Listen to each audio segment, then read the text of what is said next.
Hello and welcome to Big Fish Little Pond. My name is Glenn Manton, and on the other side of the microphone, Anthony Colangelo. Sir, have you ever been to such resplendent surroundings such as the Bradmill here in the western suburbs of Melbourne, an abandoned factory? I like it. I wish I could come here back in the day and pick up a pair of jeans fresh off the press, I guess, or whatever they were. Have you ever double denimed? Yeah. You double denim? Yeah. So could I catch you wearing the same denim pants as you have on?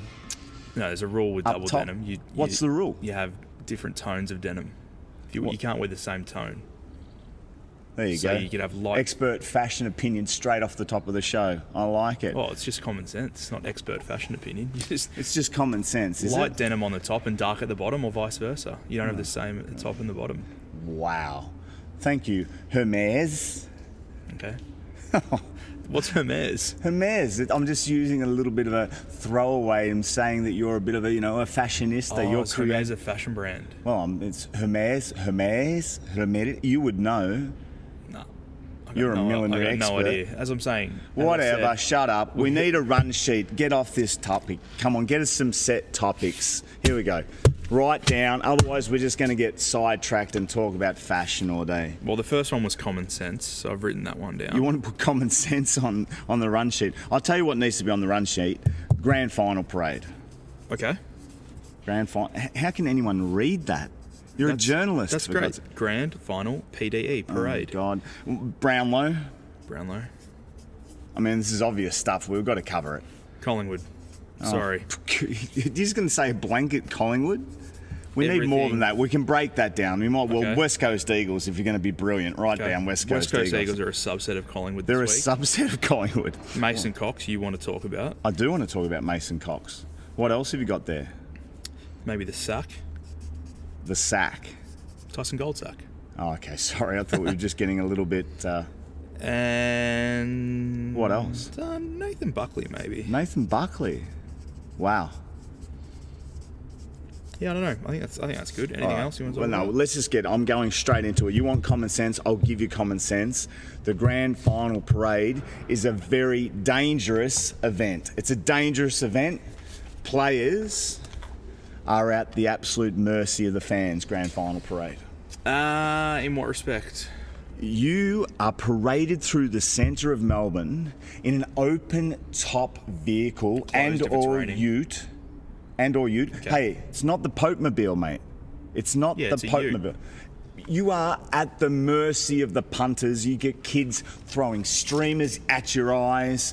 Can you imagine those West Coast Eagles players rolling through the centre of Melbourne? They are going to be terrorised. Are you calling Collingwood supporters terrorists? No, I'm calling you feral.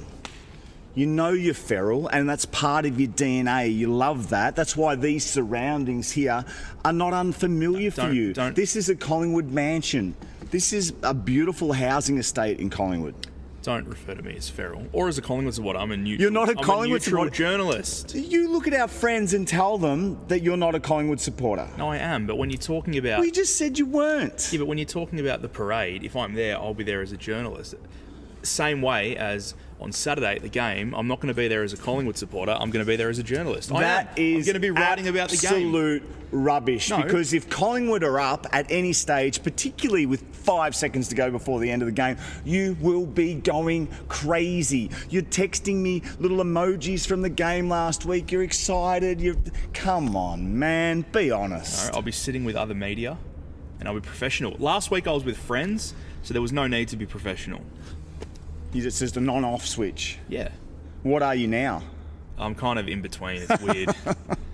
Getting back to the Grand Final parade, I've been in 2 of them. They're terrifying events, especially when people such as Robert Walls said that you couldn't wear sunglasses to the Grand Final parade because that displayed some sort of unruly arrogance in your parade abilities. God, I mean, come on, let's just...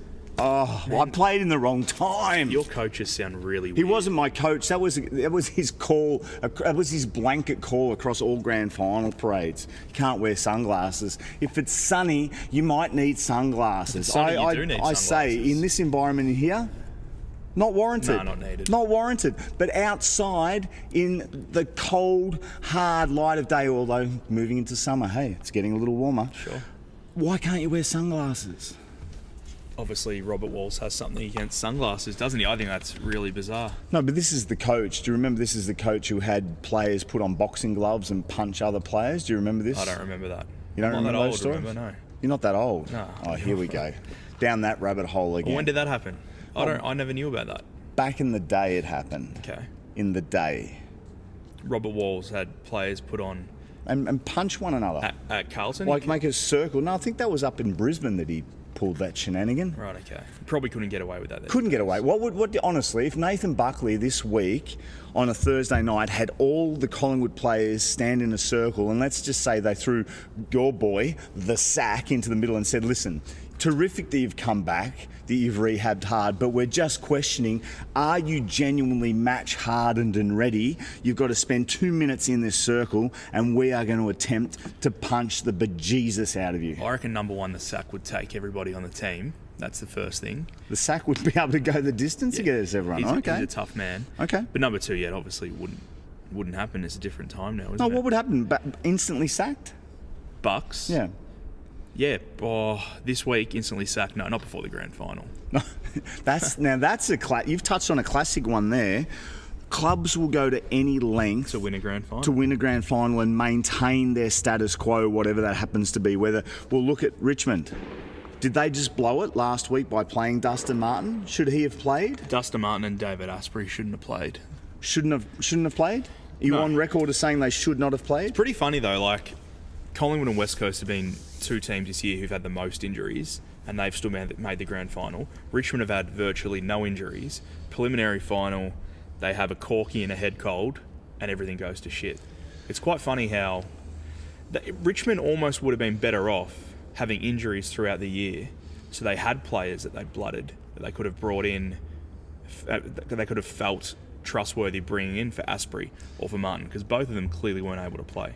This podcast makes me laugh because we've written a run sheet. We're already delving into different rabbit warrants, but you've hit a really interesting nerve with me, and I really want to explore it. Asprey, that's terribly unfortunate that he gets a head cold. Not a lot you can probably do about that other than getting Dettol on your hands and rubbing them together 40 times a day, I guess. And maybe not touching your nose. What's the Sudafed? Sudafed, you can't take that anymore. That's really bad because I actually want to do a story about this. I reckon about Sudafed. Yeah, I reckon the productivity of Australia has probably gone down since we banned the real Sudafed. Because if you have a cold or the flu, the only thing that can make you better from that cold or flu other than time is Sudafed with pseudoephedrine in it. But now we're in the western suburbs of Melbourne. I'm sure we can find the odd drug dealer who can give us all a bag of speed and get us up to date. Good thing about last 2 times I've been overseas, I've been sick, which is unfortunate. But the fortunate thing about me being sick overseas is that both times I've been able to get my hands quite easily on Sudafed with pseudoephedrine, and it made me feel better instantly. No, it made me feel better. This is not the first time on this podcast that you've admitted to having a little bit of nothing to do with being affection towards illicit substances. No, I don't go looking for it normally. Well, can you imagine back in the day, here we go back in the day again, how many players were popping Sudafeds before games of football and the like? I don't know. I can't imagine. You tell me. Well, I'm sure it was happening. In fact, I've heard stories about magic pills being bought out back in the 40s and 50s and whatnot at three-quarter time. Kind of like how some... placebo or otherwise. There were, in World War II, some armies were fed certain things before they went into battle. Oh, I have no doubt. How else could you go into battle? What a horrific space. You'd want to be thinking of something else, hallucinating at the very least, I'm sure. I don't want to hallucinate about our topics, and I want to get back to those injury concerns or illness concerns about the Tigers. Is there a space in your mind that says that the Tigers could have avoided playing Dustin Martin? Or were they just compelled? No, you have to play him. You have to play him. What percentage fit-wise? What do you think he was? 50? He looked under 70. He looked under 70. He Do you barely have a little played radar gun barometer? He barely played any time in the midfield. He wasn't his explosive self. Granted, Richmond was smashed, but they still had a fair bit of the ball in their forward half at certain stages of the game, but he wasn't able to get anywhere near it. He wasn't able to crash and bash and be clean with the football, as he usually is. And was Asprey one of the reasons why the Richmond backline was just discombobulated. You could have had Matthew Scarlett there, and I think they would have struggled on the weekend. Collingwood's forward line just worked perfectly. De Goey, well, actually, they made a mistake in play. So usually Richmond play Rance as their last man. Correct. No matter what, he's always the last man, and that's why he started on De Goey. They should have more quickly moved Grimes onto De Goey, because one-on-one, Grimes is clearly the better match to play on De Goey. They didn't do it. They stuck to their system, which I reckon cost them, because De Goey kicked 4 goals on Rance, 4 goals 2. They should have made the move quicker. And we identified on this very podcast, because occasionally we get it right, that Rance was potentially a weak link, potentially someone to be exposed. You said that? We said it multiple times. That's pretty cool. You can't remember me saying that? I'm not denying you said that. I just can't remember. But I'm saying yes, you did. Well, let me go out on a limb again. You. Let me go out on a limb again. No. This week for Collingwood, Mason Cox could be the clutch in a 2000 model Subaru GC8, because the clutch was always the weak point and you couldn't get the power to the ground. Mason Cox on our run sheet there could be the weak point, because if and I can't imagine this is going to happen, because the West Coast Eagles players, coaches will be watching Vision all week. No one at the Richmond Football Club thought to stand in front of him. No one's thought to block his run. No one's thought to make him just a contested player under the ball. They let him run at the ball and extend those huge long arms, and granted, he played fantastically well and he's a colourful character, and it is fantastic for the game that A, he is playing, B, he is playing well, that Collingwood are in grand final. I don't doubt any of that, so please don't think I'm hating on any of those aspects, but what I am saying is that he could potentially be a liability this week, because I guarantee he will be shut down hard. If it's so obvious, why don't you think Richmond did put someone to stand in front of him? For all the reasons that you said. They stuck to their systems. Systems are great. I'm a huge fan of systems. But sometimes you've got to innovate, you've got to think outside the box, and you can't get too far away from the core values of a defensive unit, and we're talking about defence here, and that is playing defence. At no stage did I see anyone playing defence on Mason Cox, which prevented his run and jump at the ball, and that is clearly what you have to do. His ability to take a mark going backwards, I think, is negligible. His ability to take a mark under the ball, I think, is very, very tough, because even at the best of times for the best of players, that's hard. All players like to be able to run and jump at the ball. If you take that away from him, he becomes very one-dimensional. So he'll never play. It's very likely he'll never play a game as good as that for the rest of his career.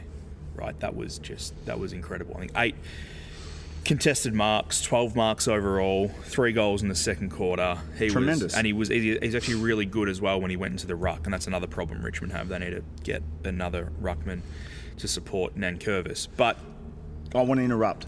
You're a Collingwood supporter. You know, if Mason Cox goes into the ruck in the grand final, how does that affect both teams? Well, he's going to need to, because in both the qualifying final and the preliminary final, West Coast have played Vardy and Lysette, and they've both done very good jobs on Grundy in the qualifying final and Gawn in the preliminary final.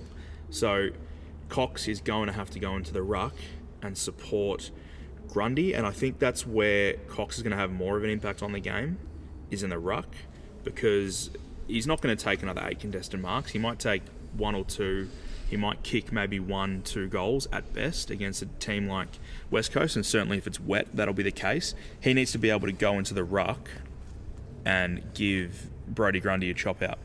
And I think he will. It's going to be 13 and raining on Saturday. You don't need to get your... Wow. Well, no, it says 13 and slightly cloudy and okay, well, that's changed. Yesterday it said it was going to rain. But, okay, well, that's massive. To be honest, that you've picked up on a really important factor that I'm too stupid to even thought about. The weather. So can they afford to play him? Yeah. You really? Yeah. Really? No, yeah, he has. Of course they can afford to play him. Oh, I'm just asking. No. Well, mate, it's ridiculous. So in that case, if it's raining, does he start in the ruck? No, he doesn't. He starts up forward. Grundy's your number 1 ruck, and Grundy will be fine in the wet, because he's like another midfielder. He's skills, and he can run, and he can jump, and he's good at ground level, so he'll be fine. It'll only be Mason Cox. The other thing is about West Coast defence is that Jeremy McGovern is under an injury cloud, so maybe he's got a cork to his hip, but there's a lot of speculation that it's actually a broken rib, but he's not going to be 100%. Well, recent history will tell us a lot of players are playing with some very, very serious injuries, not the least of which is broken ribs. To play with broken ribs, even if it's just one broken rib, is extreme. Is it? Absolutely. Very hard to breathe. Of course, it's very hard to move about in terms of your just general movement, let alone running and chasing a football. I'd imagine that there'd be a fair amount of painkiller, local anaesthetic placed into that space for anyone to get through and or padding. So that is a big injury call as well. Speaking of big calls, West Coast Eagles, how do they win the game? Can they win the game? Should they win the game? Well, it'll come down to whether their midfield gets on top of Collingwood's, and I know that's kind of a cliche, but the way that they won the qualifying final against Collingwood was, yes, they played their uncontested, long kicking, marking game, which doesn't really rely on pressure too much. They like to turn the ball over in the back line they've got players like Barras and Hearn and McGovern who take a lot of intercept marks. Hearn's amazing. Good player. He's an unbelievable player. Probably the best defender in the league almost. Like, for consistency over the past 5 years. I was going to say almost the last 8 to 10 years. Yeah, and he's pretty undersized as well. He's not... How good is his kicking? His kicking's amazing. He's a very, very good player. He'll never win the Brownlow, though. No, he won't. Let's not get sidetracked. Go back to why West Coast Eagles. What was I saying? Well, you're trying to tell us why they're going to win. Oh, yeah. So they need to do all that stuff that I mentioned they need to do well, but it'll ultimately come down to the midfield, and that's how they beat Collingwood in the qualifying final. Taylor Adams went off with a bit of a head knock. Pendles wasn't feeling too well, and just in general, their midfield got on top in the last quarter, which meant the ball was getting to Kennedy and Darling a lot more easily. Collingwood need to stop that. Is Darling a wild card? I don't think he's a wild card. I think he's a player that's going to play well and be dangerous. Do you think so? I think I see him as a player who's kind of... He's been a lot more consistent this year. He was in the past, but this year he's been a lot more consistent. That's why they've done so well. Well, you know what? Podcasts aren't any fun unless you're prepared to go out on a limb and actually say something. I'll say that the West Coast Eagles will definitely win the game if Darling kicks 5 goals. 5 goals, yeah. I would agree with that. You would agree with that? Of course. Very rare that a player kicks 5 goals and their team don't win the game. I know Rewald did on the weekend, we kicked 4. But it's very rare that happens now. Mentioned Hearn, you've just mentioned Rewald. I really want to get back to this Brownlow discussion because it's on our run sheet. I know we're jumping around, but hey, that's what we do. You've joined us here. Welcome to the Western Suburbs. Welcome to what we do. The Brownlow, Rewald, I think, had a terrific season. I watched him play a couple of games where I thought his marking and his overall presence in the game was fantastic. Hearn, I can't say enough things about him. You mentioned the fact that he's undersized. His kicking's terrific. He just seems like a great week-to-week proposition. Yep. The Brownlow sucks. No, I agree. But I'll tell you why it sucks. It sucks that only 5% of the league can potentially win it. Sure. It sucks that it's thrown on the umpires who are struggling to deal with just this complex game to try and give votes. I do not blame the umpires at all. It sucks badly that it's become more about fashion than it has about football. No, it really does suck. I mean, it's great to see the girls involved and being a part of it, but can we just sort of tone it back a bit? Does it need to go on for 17 hours? Well, you don't need to watch the red carpet beforehand. But you do. No, you don't. If you're in a relationship, some people in relationships, you get forced to sit there and just walk work. Away. Oh, mate, I wanted to walk away, but that could be walking away from your relationship. Walk away from your relationship because you can't sit there for 45 minutes and watch a red carpet. I don't care who Vera Wang is. Well, walk away. Don't watch. I like Vera Blue. If you don't like it, don't watch it.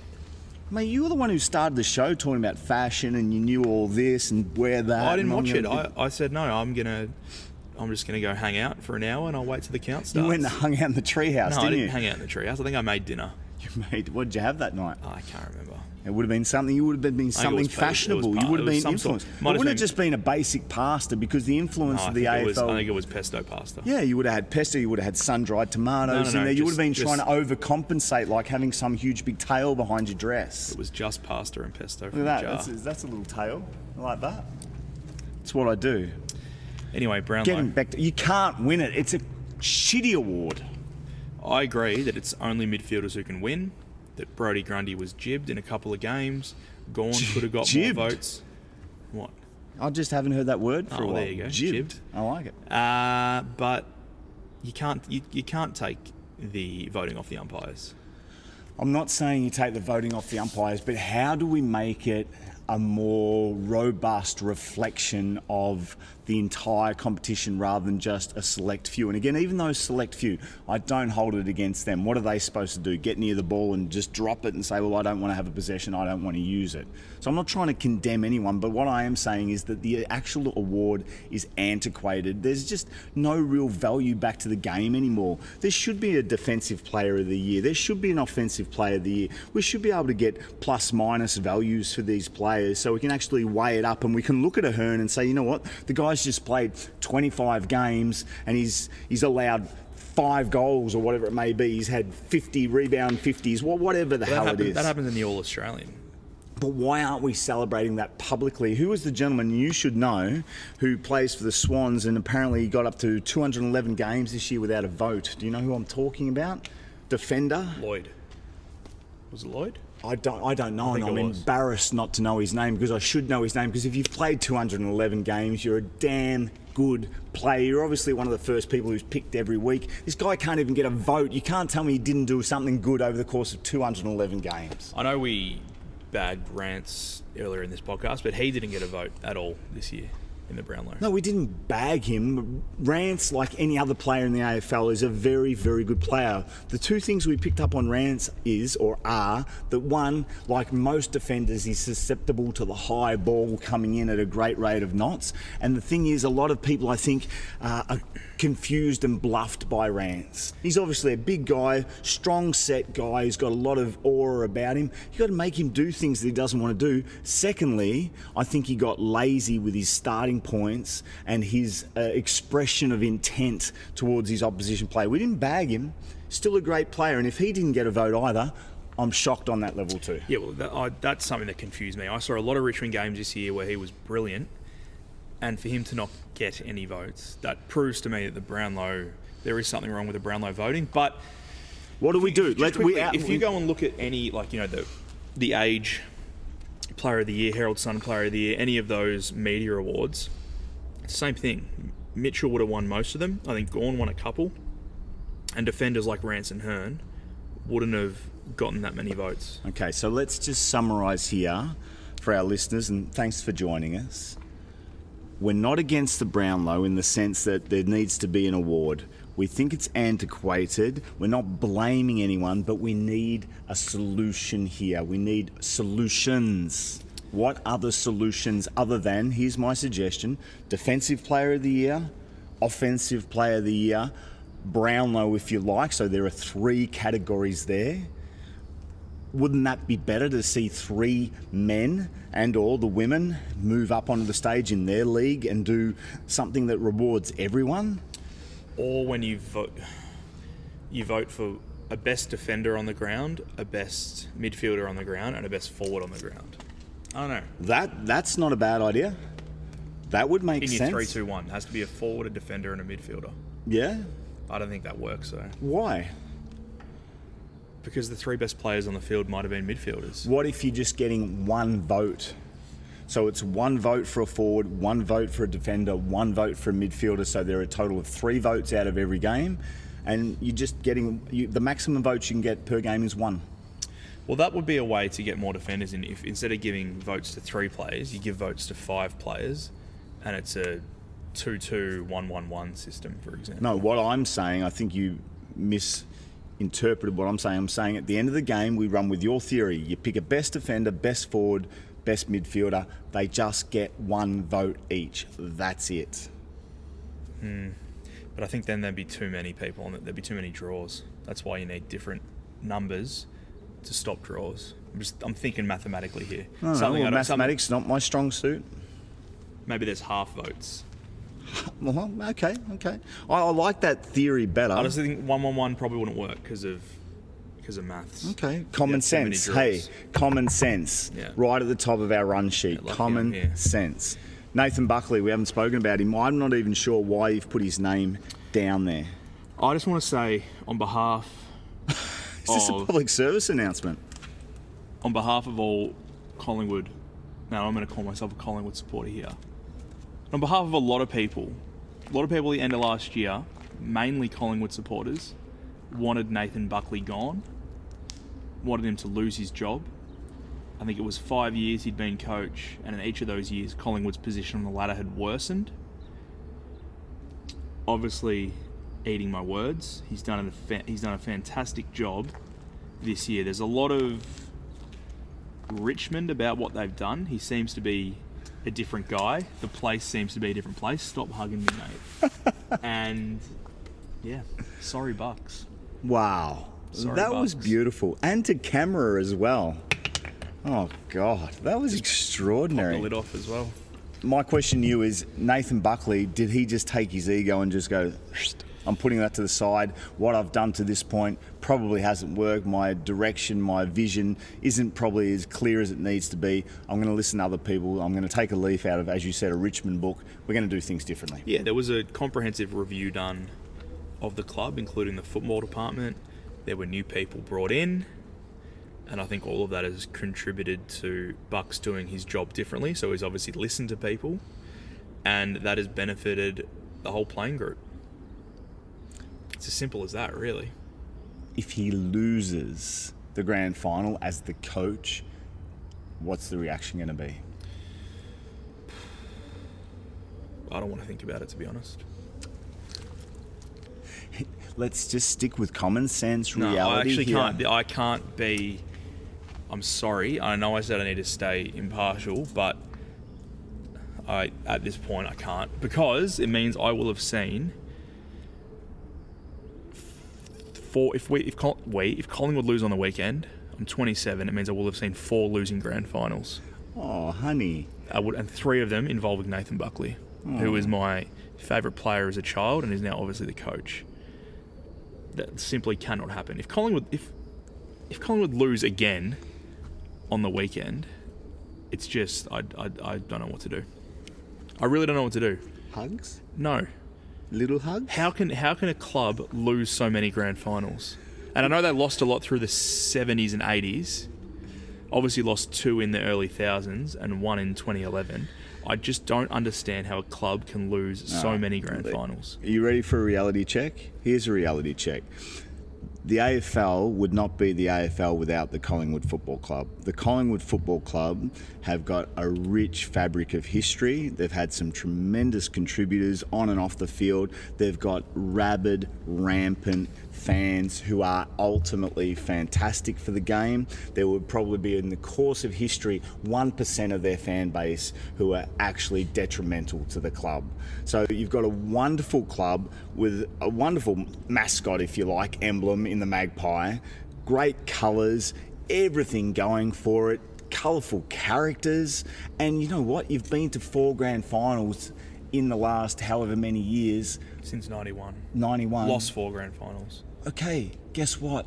There are other clubs who would be dying to have this heritage, this lineage, this culture, this fanaticism about their club. And the AFL must be just sitting back as a collective going, thank God Collingwood made it. It's great for the game. And it is. And anyone who thinks Collingwood shouldn't be there, and I have heard a lot about, we hate Collingwood, I wish they weren't there. No, they're not true supporters of AFL football, because it is fantastic for the game. And if there ever is a football god and they manage to bring Collingwood back against Carlton or the like, that's what everyone wants to see in football. That sort of showdown between just hugely entrenched, rivalry-based clubs. So, well, how good would it be this week if it was Collingwood-Melbourne? It would have been fantastic. But you know what? Brilliant. Melbourne couldn't lose either way.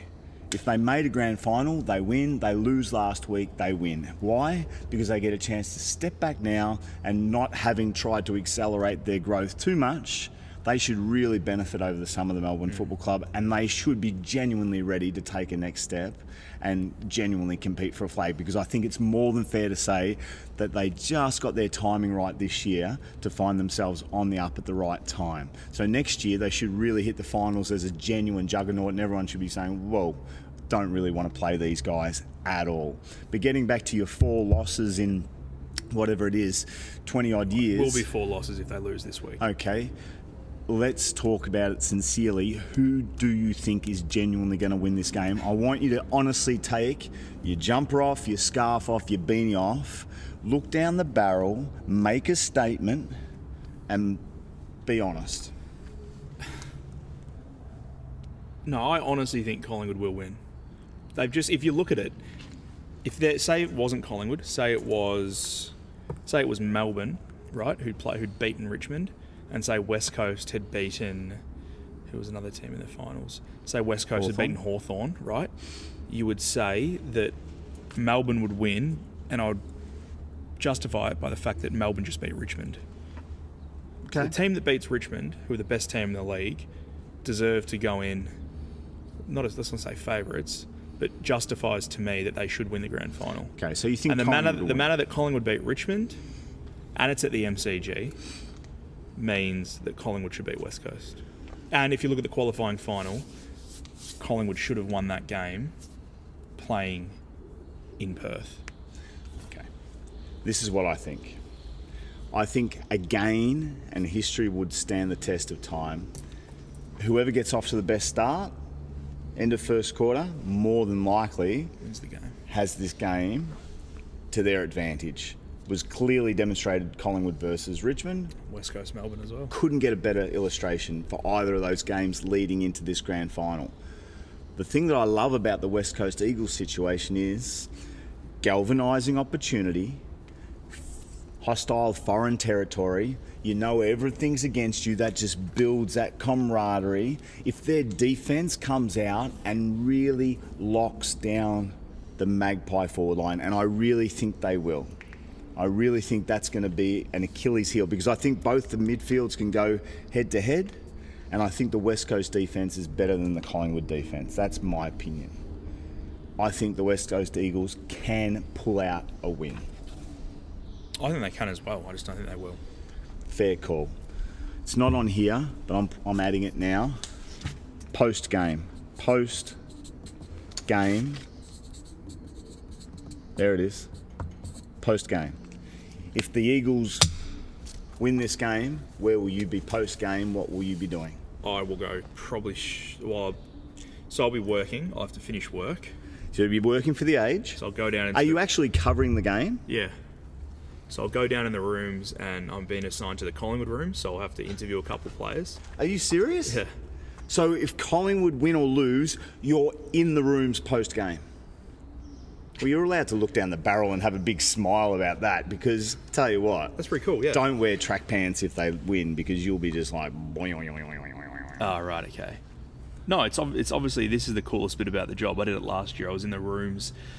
In the Richmond rooms after they won, and I was interviewing Alex Rance, and Dustin Martin was standing there spraying champagne on us. And obviously there for the song and the celebrations, like it was amazing. And so this year, you know, if Collingwood win, it'll be similarly... amazing. But if they lose, I reckon it'll also be a great experience if they lose. To be being in any rooms after any game is a great experience, let alone the grand final. So let's just hope. You will be gutted if they lose. Yes, I will, but I'll have to do my job. I'll do my job. Probably take me about 2 or 3 hours after the last bounce. And if Collingwood lose after I do my job, I will go home because I'll have to work the next day.